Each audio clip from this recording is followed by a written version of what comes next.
السلام علیکم ورحمۃ اللہ وبرکاتہ۔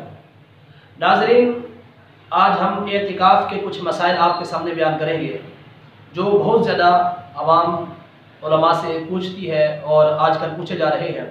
ان میں سے ایک سب سے اہم مسئلہ یہ ہے کہ اعتکاف کے دوران موبائل فون پر بات کرنا کیسا ہے۔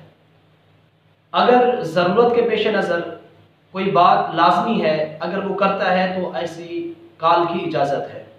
ہاں، اگر بلا وجہ وہ اس طرح فون پہ باتیں کرتا رہتا ہے اور اسی طرح مصروف رہتا ہے، ٹائم پاس کرتا ہے، تو یہ اعتکاف کی روحانیت کے منافی ہے۔ اعتکاف کا جو نور ہے، برکات ہیں، وہ ساری ختم ہو جائیں گی، کیونکہ اعتکاف کا مقصد تھا کہ اپنے آپ کو تمام لوگوں سے تنہا کر کے، الگ کر کے اللہ رب العزت کی عبادت کے لیے مسجد میں بیٹھ جانا۔ دوسرا مسئلہ یہ ہے کہ اعتکاف کے دوران اگر گھر کا سامان لانا ہے تو کیا مرد باہر تو جا نہیں سکتا، تو وہ اس فون پر اپنی تجارت وغیرہ کر سکتا ہے یا نہیں کر سکتا؟ اپنی تجارت یعنی خرید و فروخت، گھر کا سامان خریدنے کے لیے فون پر کسی دوست کو، کسی عزیز کو وہ کہہ سکتا ہے اور اس کی ترکیب بنا سکتا ہے۔ اسی طرح اگر کوئی ضروری ہے، جس طرح کہ اتنا وہ غریب ہے، اس کے پاس اتنا راشن وغیرہ نہیں ہے کہ تجارت نہیں کرے گا تو اس کا سرکٹ نہیں چلے گا، تو ایسے شخص کو مسجد میں اعتکاف بیٹھتے ہوئے فون پر وہ کاروبار کی ڈیلنگ بھی کر سکتا ہے، اس کی اجازت ہے۔ اور مسجد کے اندر جب انسان اعتکاف بیٹھا ہے تو ایسی صورت میں غسل کر سکتا ہے یا نہیں۔ اگر غسل واجب ہے، احتلام ہو گیا تو فوراً غسل واجب ہے، وہاں سے باہر نکلے مسجد سے، غسل کر کے پھر آئیں۔ اگر غسل واجب نہیں ہے، ٹھنڈک حاصل کرنے کے لیے یا جمعہ کا جو غسل ہے، سنت ہے، وہ کرنے کے لیے ایسے غسل کی اجازت نہیں ہے۔ اگر کوئی شخص لازمی یعنی مجبور ہے، بدبو آ رہی ہے، حالانکہ آج کل ایسا کوئی ماحول نہیں ہے کہ گرمی نہیں ہے اتنی اور پنکھے لگے ہوئے ہیں، بڑا اچھا ماحول ہوتا ہے مساجد کے اندر، تو اگر پھر بھی اگر کوئی شخص پسینے کی وجہ سے بدبو آ رہی ہے اور عبادت میں دل نہیں لگ رہا، خارش وغیرہ ہو جاتی ہے، تو ایسی صورت میں وہ شخص جہاں واش روم کرنے جاتا ہے وہیں پر پانی رکھوا لے اور واش روم کرنے کے بعد فوراً بعد جلدی سے وہ 3-4 منٹ کے اندر اپنے اوپر پانی انڈیل دے اور اس طرح جلدی سے پھر مسجد کے اندر آ جائے۔ یعنی اس طرح جتنی دیر وضو کرتا ہے اس سے بھی کم ٹائم میں وہ نہا کر مسجد میں آ سکتا ہے، تو ایسی صورت میں اس کو غسل تبرید یا غسل جمعہ کی اجازت مل سکتی ہے۔ اور ایک مسئلہ یہ پوچھا جاتا ہے کہ عورت گھر میں اعتکاف بیٹھی ہے تو کھانا بنا سکتی ہے یا نہیں، اسی طرح کپڑے دھو سکتی ہے یا نہیں۔ اس کے لیے بہتر یہ ہے کہ 20 رمضان سے پہلے، اعتکاف میں بیٹھنے سے پہلے ہی یہ انتظام کر لیا جائے کہ کھانا کیسے مینج کریں گے اور کپڑے کیسے دھوئے جائیں، یا اس کو پہلے دھو لیں۔ لیکن اگر بہر صورت کوئی صورت نہیں نکلی، کوئی اسباب نہیں ہے، تو پھر وہ وہاں بیٹھ کر، اعتکاف والی جگہ پہ بیٹھ کر سارا سامان سب کچھ کر لے اور پھر کھانا بنانے کے لیے جلدی سے وہ جا سکتی ہے اور کھانا بنا کر فوراً واپس آ جائے کچن کے اندر۔ اور اس کا دوسرا اہم ترین حل یہ ہے کہ وہ کچن کے اندر یہ اعتکاف کی صورت بنا لے، وہاں پر ہی بیٹھ جائے تاکہ اس کو وہاں سے نکلنے کی اور یہ باہر جانے کی حاجت ہی نہ ہو اور اس کے ساری ضروریات وہاں پر پوری ہو جائے۔ اگر عورت گھر میں اعتکاف بیٹھی ہے تو خامند سے بات چیت کر سکتی ہے اور اسی طرح خامند اس کمرے میں رہائش بھی اختیار کر سکتا ہے، لیکن عمل زوجیت یا بوس و کنار وغیرہ نہیں کر سکتے۔ اگر اس مخصوص جگہ جس جگہ پر عورت اعتکاف بیٹھی ہے وہ ایسی ہے جیسے مرد مسجد میں اعتکاف بیٹھے ہیں، اب مسجد سے باہر نکلیں گے تو اعتکاف ٹوٹ جائے گا۔ اسی طرح عورت اگر وہاں سے اٹھ کر جاتی ہے چاہے اپنے گھر کے دوسرے حصے میں، تو اعتکاف اس کا ٹوٹ جائے گا اگر بلا ضرورت شرعیہ جائے گی۔ اسی طرح خاوند کے پاس جائے گی تب بھی اعتکاف ٹوٹ جائے گا۔ وہیں پر بیٹھ کر وہ ضروریات زندگی جو ہیں وہ ان کو بروئے کار لا سکتی ہے۔ اگر مریض کی عیادت کرنے جانا ہو یا کوئی مرد نے مسجد سے باہر نکل کر نماز جنازہ پڑھنے جانا ہو تو ایسی صورت میں اس کا اعتکاف ٹوٹ جائے گا۔ حتیٰ کہ اگر دوسری منزل کے اوپر معتکفین بیٹھے ہیں اور نیچے مسجد میں سیڑھیاں مسجد کے باہر سے آتی ہیں، اب مسجد کے باہر سے سیڑھیاں آ کر پھر وہ نیچے آتے ہیں جماعت کے لیے، تو نیچے آتے ہی جماعت کے لیے جب نیچے آئیں گے تو ان کا اعتکاف ٹوٹ جائے گا۔ اب ایک صورت یہی ہے کہ وہ واش روم کرنے کے لیے جب آئیں نیچے تو پھر اگر جماعت میں شامل ہو جاتے ہیں تو ان کا اعتکاف باقی رہے گا، اعتکاف نہیں ٹوٹے گا۔ اور پھر اگر وہاں سے اوپر جانے کے لیے، اپنے اعتکاف کی جگہ پر جانے کے لیے پھر اگر دوبارہ باہر نکلیں گے اور سیڑھیوں پر جائیں گے تو اس طرح بھی ان کا اعتکاف ٹوٹ جائے گا۔ اوپر جانے کی بھی یہی صورت ہے کہ وہ دوبارہ جب واش روم کرنے جائیں پھر واش روم کرنے کے فوراً بعد وضو کرنے کے بعد وہ اوپر چلے جائیں تو ان کا اعتکاف بچ سکتا ہے۔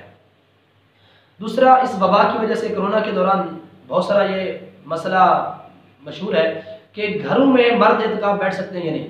याद रखें, घरों के अंदर एतिकाफ बैठना मर्दों के लिए कतई जायज़ नहीं है। ये एक सुन्नत मुअक्कदा किफ़ाया है। तो अगर कुछ लोग भी मस्जिद में बैठ गए तो सबकी तरफ से अदा हो जाएगी, यानी कोई गुनहगार नहीं होंगे। हाँ, अगर किसी ने बैठना है तो मस्जिद में ही बैठेगा, घर के अंदर एतिकाफ नहीं होता। सुननुल कुबरा इमाम बहकी की, वहाँ पर 8573 नंबर हदीस हज़रत अब्दुल्लाह इब्न अब्बास रज़ियल्लाहु तआला अन्हु फरमाते हैं कि तमाम बिदआत, जितनी भी बिदआत हैं वो नापसंदीदा हैं, काबिल नफरत हैं, लेकिन उनमें से सबसे बदतरीन बिदअत वो ये है कि मर्द घरों में एतिकाफ बैठना शुरू हो जाएं, घरों के उस हिस्से में जिनको वो मस्जिद बनाते हैं जहाँ पर वो नमाज अदा करते हैं। अगर मर्द वहाँ पर एतिकाफ बैठना शुरू कर दें तो ये बदतरीन बिदअत है। इसी तरह एक ये सवाल पूछा जाता है कि सवाब, एतिकाफ का सवाब किसी और को दिया जा सकता है या नहीं। याद रखें, एतिकाफ हो, नमाज हो, रोज़ा हो, सदक़ात हो, इनका सवाब आप दूसरे लोगों को दे सकते हैं, दूसरों को बख्श सकते हैं, चाहे वो दूसरे जिंदा हैं या मुर्दा हैं। और ये मसला सिर्फ किसी एक फ़िरके का नहीं है, बल्कि मुत्तफ़क़ुन अलैह मसला है, सबके नज़दीक ये जायज़ है। हत्ता कि अल्लामा कासानी रहमतुल्लाह अलैह ने बदाइउस्सनाई के अंदर लिखा, अल्लामा साहिब बहरुर राइक़ ने, अल्लामा इब्न नुजैम, उन्होंने भी इसको सराहतन लिखा है कि फ़इन्न मन सामा औ सल्ला औ तसद्दक़ा वजअला तवाबहु लिगैरिही, अगर कोई शख्स रोज़ा रखता है, सदका करता है या नमाज पढ़ता है और उसका सवाब किसी और के नाम करता है, किसी और को बख्श देता है, मिनल अम्वाती वल अहयाई, मुर्दों या जिंदा, यानी चाहे वो किसी मुर्दा को इसाले सवाब करे या किसी जिंदा को, तो जाजा ये जायज़ है, इसमें कोई मुमानत नहीं है। तो हमारे यहाँ ये भी कंसेप्ट होता है कि इसाले सवाब सिर्फ मुर्दों को होता है, जिंदों को नहीं कर सकते। ये भी एक गलत है, चाहे वो जिंदा हो या मुर्दा, दोनों को आप सवाब बख्श सकते हैं। और फरमाते हैं कि इंद अहले सुन्नत वल जमा व यासिलु सवाबुहा इलैहिम, कि उसका सवाब उन तक पहुंचेगा। इंद अहले सुन्नत वल जमा, अहले सुन्नत वल जमात के नज़दीक, कदा फिल बदाए, और यही अल्लामा बदाए साहिब बदाइउस्सनाई अल्लामा कसानी रहमतुल्लाह अलैह ने भी इसको लिखा है। इसी तरह बाज़ लोग बीमारी की वजह से उनके रोज़े छूट जाते हैं, यानी पहले अशरे में, दूसरे अशरे में रोज़े छूट गए, अब वो एतिकाफ बैठ सकते हैं या नहीं। ऐसे लोग एतिकाफ बैठ सकते हैं, लेकिन एतिकाफ के दौरान उनका रोज़ा रखना लाजिम होगा। अगर रोज़ा नहीं रखेंगे तो एतिकाफ उनका उस दिन का फासिद हो जाएगा। यही मसला, ये एक मसला भी है कि अगर औरत एतिकाफ बैठी है, अय्याम माहवारी शुरू हो गए, तो उसी दिन उसका एतिकाफ बातिल हो जाएगा, और जब वो पाक हो जाए, चाहे रमज़ान में हो या ईद के बाद हो, तो उस दिन की कज़ा करेगी जिस दिन उसका एतिकाफ फासिद हुआ है, उस दिन का एतिकाफ दोबारा करेगी।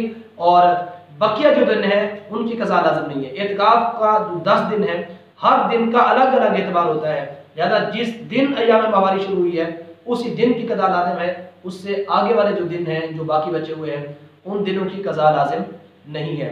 इस तरह एक बच्चा है, 8-10 साल का बच्चा है, नाबालिग है, वो घर में एतिकाफ बैठ सकता है या नहीं? घर में एतिकाफ नहीं बैठ सकता, चाहे वो बालिग है या नाबालिग है। इन नाबालिग बच्चा है तब भी उसके लिए यह है कि मस्जिद में एतिकाफ बैठे, क्योंकि एतिकाफ के लिए बलूगत शर्त नहीं है।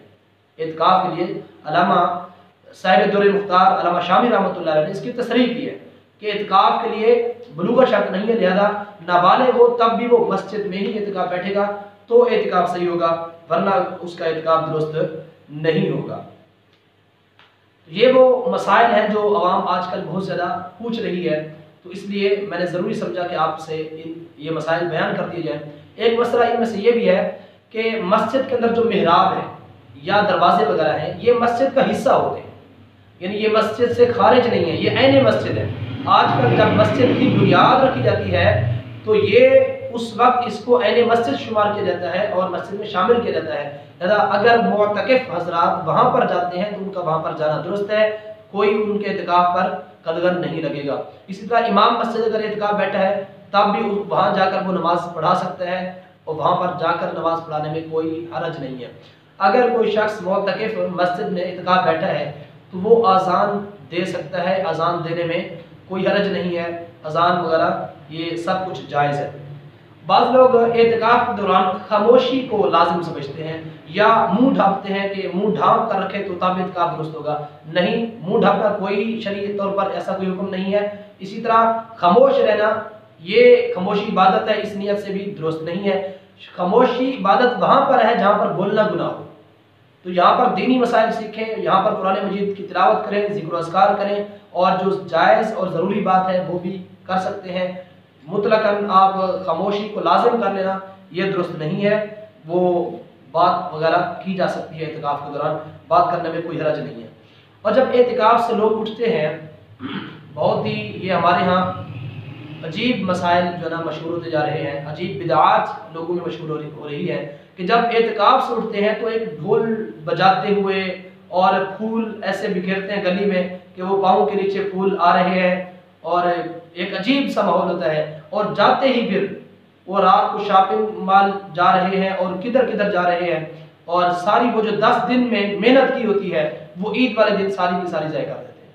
याद रखें, एतिकाफ़ का मकसद अपने आप को 10 दिन यानी 50 नमाजें मस्जिद में बैठकर जमात के साथ तकबीर उला के साथ जब अदा की है, इसका तकाजा तो ये था कि आप तहज्जुद गुजार बन जाते, आप यानी एक मुत्तकी परहेजगार और दूसरों को नेकी की तरफ बुलाने वाले बन जाते, ना कि ऐसा हो कि जब आप जाएं तो वो 10 दिन की कसरत निकालना शुरू कर दें और ईद वाले दिन आपका वो बिल्कुल दूसरों से भी आपका हुलिया चेंज हो जाए और जाते ही आप अपनी दाढ़ी मुबारक को भी आप उस तरह गिरवा लेते हैं और शेव करवा लेते हैं, यानी सारा कुछ सुन्नत मुस्तफ़ा को भी आप ख़त्म करने पर तुल जाते हैं। ये बहुत अफसोसनाक है।